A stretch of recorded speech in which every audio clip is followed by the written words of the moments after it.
10টি আঙুলের সারা রূপে 10 ভাগে বিভক্ত হলেন।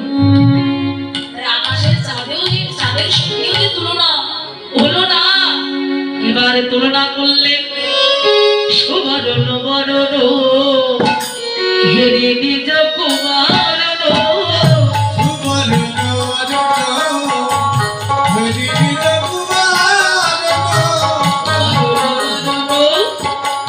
হেরি নিজ কুমার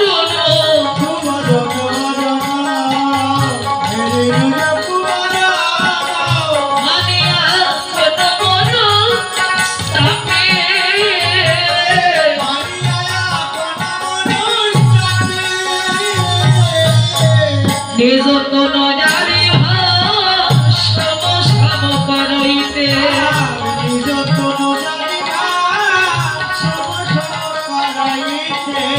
ওই ফল অনলস মহামরি ওই ফল অনলস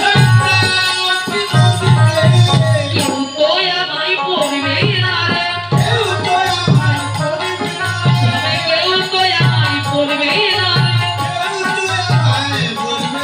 আমি অনল মাঝে প্রাপ্তে জীব কেউ তো আমায় পড়বে না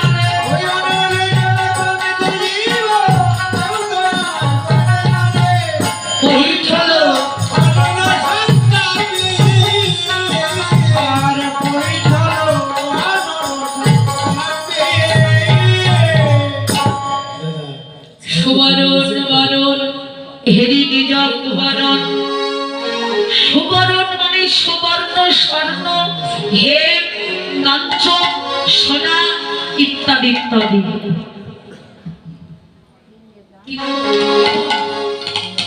ও সোনা হলো খাঁটি সোনা।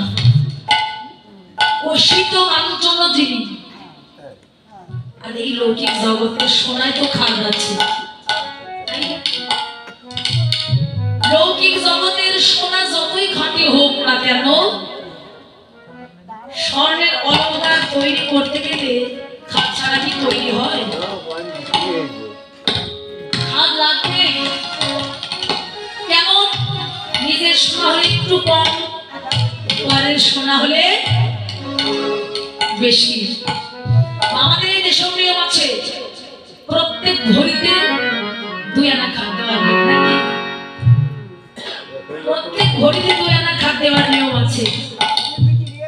কিন্তু এর মধ্যে যদি বেশি দেয় অনেকেই দেওয়ার চেষ্টা করে। সোনার খাদ দেওয়ার কায়দা না। আর দেখুন আমরা নারী জাতিরা স্বর্ণের অলংকার বেশি পরিধান করি। দেখবেন যার যত সোনা তার ততই অহংকার।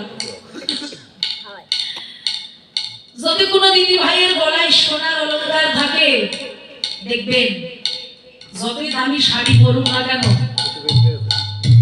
ওই সোনার হারটি কি করে ভিতরে রাখে, বাইরে রাখে। এটা হলো জড়িত জগতের সোনার চরিত্র।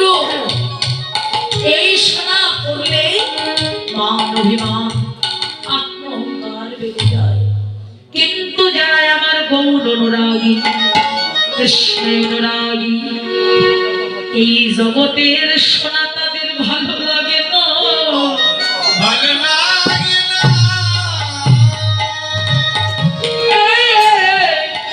সোনা গলা থেকে ছিঁড়ে ফেলে যদি কোনো ভাগ্যবান ভাগ্যবতী গৌর সোনাকে আশ্রয় করে,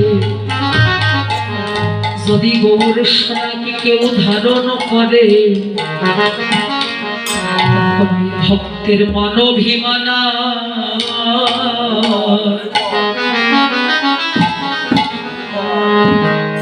কিছু থাকে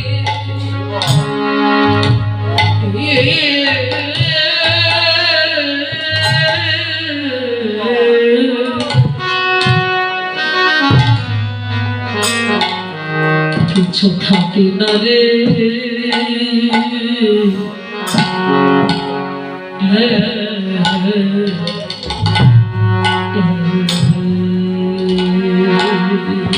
ভগতে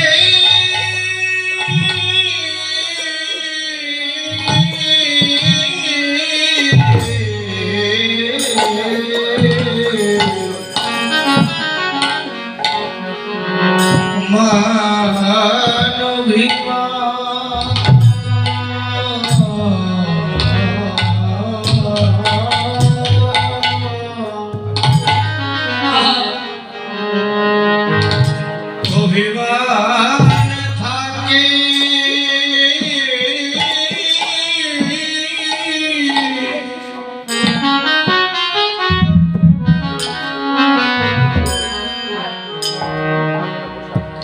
থাকে না রে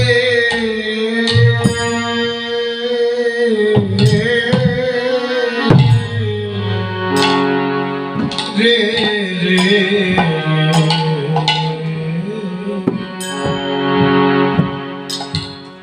আর গৌর সোনা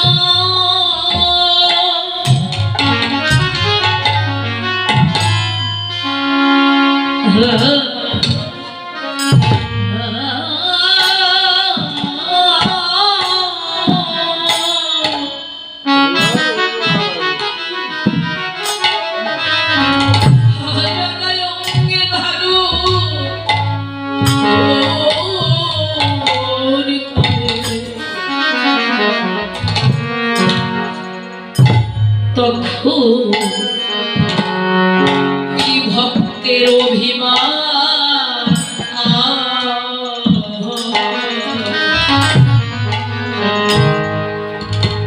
থাকে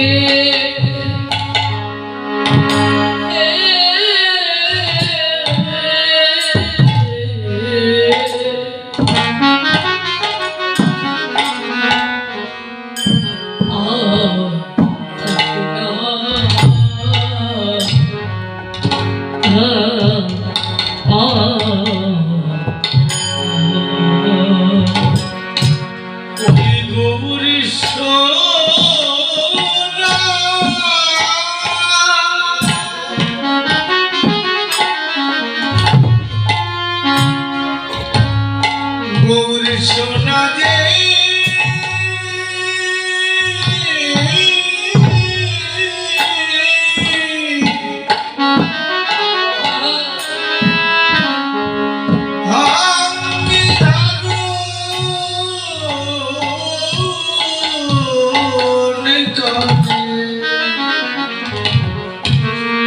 তাদের মানবী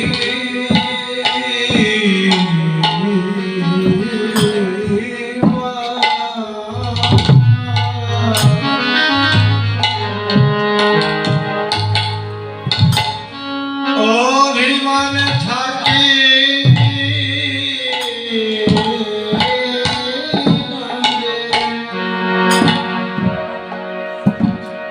ও শ্রীরামের মতো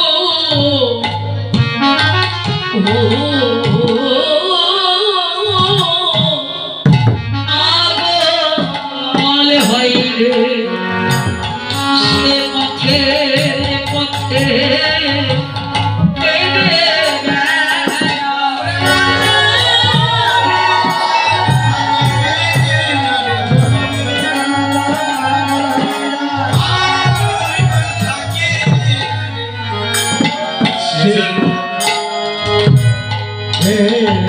মতো পাগল হইলে যাই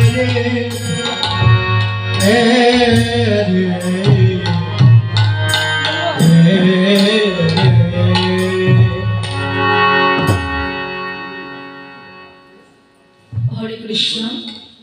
তো দিনের আসরে গমন গোষ্ঠলীলায় আমার এক প্রভুজি প্রশ্ন রেখেছিলেন, তো আমি যাই হোক সময়ের অভাবে আমি বলতে পারি না প্রশ্নটা কি ছিল। যদি পারি না একটু চেষ্টা করি, সবার তো আর সবটা জানা থাকে না, জানা শেষ নাই না, মার খাওয়ার বয়স না। মায়ের কোনো প্রশ্নটা জানো? হ্যাঁ, স্লিপটা কই বাবা? মায়ের কোনো বয়স নাই। যদি পারি না, ছোট মানুষ, অপরাধ ক্ষমা করবেন। বলো বলো ভগবান শ্রীকৃষ্ণ হ্যাঁ? সুবলকে কেন এত ভালোবাসলেন? সুবলকে এত ভালোবাসলেন কেন? সুবল পূর্বজন্মে কে ছিল? আচ্ছা। ভগবান সকলকে এত ভালোবেসেছিলেন কেন, আর পূর্বজন্মে সকল কে ছিলেন, এইটা প্রশ্ন না? যদিও পারি না, যদি ভুল ত্রুটি হয় ক্ষমা করবেন, ছোট মানুষ। পূর্বজন্মে সকল কে ছিলেন? পূর্বজন্মে সকল ছিলেন বিভীষণের পুত্র, বিভীষণের পুত্র তরণী সেন। তরণী সেন প্রভু রামচন্দ্র যখন বাণ নিক্ষেপ করেছিলেন, বাণ নিক্ষেপ করার সঙ্গে সঙ্গে মুন্ডটা মাটিতে পড়ে গেল, আর ওই কাটা মুন্ড রাম নাম করছিলেন। তখন প্রভু রামচন্দ্র বললেন, তুই আমার এত বড় ভক্ত, তুই আমার নাম করছিস, কাটা মুন্ড নাম প্রভু নাম করছে, ঠিক আছে, তুই যখন আমাকে এতই ভালোবাসিস, পরজন্মে তুই আমার সখা হয়ে সঙ্গ পাবি, পরজন্মে তুই আমার হবি সুবল সখা, সুবল সখা হয়ে তুই আমার সঙ্গ পাবি। এজন্য সুবলকে ভালোবাসে এ জন্মে কানাইয়া কৃষ্ণ রাধে রাধে যে গোবিন্দ, আর হয়েছেন এটা ত্রেতা যুগের কাহিনী। এরপরে ত্রেতা যুগের পর দাপর যুগ, দাপরে শ্রীকৃষ্ণ, আর দাপর যুগে হলেন সুবল সখা। জয় জয়দাই গৌরহরি।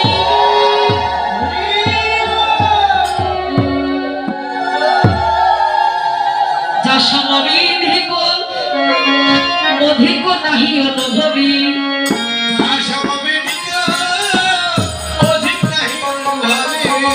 তুলনা নিবার নাই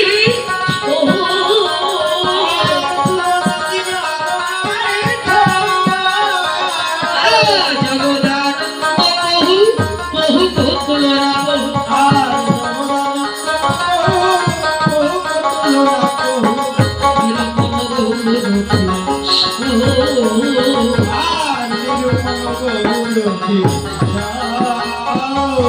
আমার ভাগ্যে কবে হবে মূর্তি দর্শন করায়, আমার ভাগ্যে কবে হবে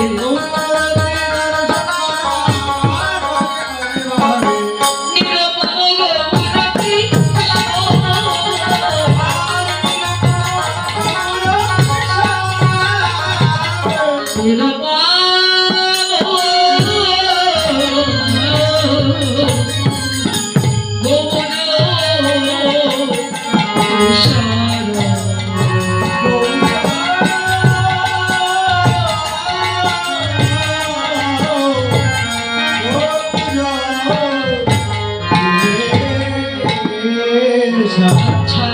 গৌরী ভাষা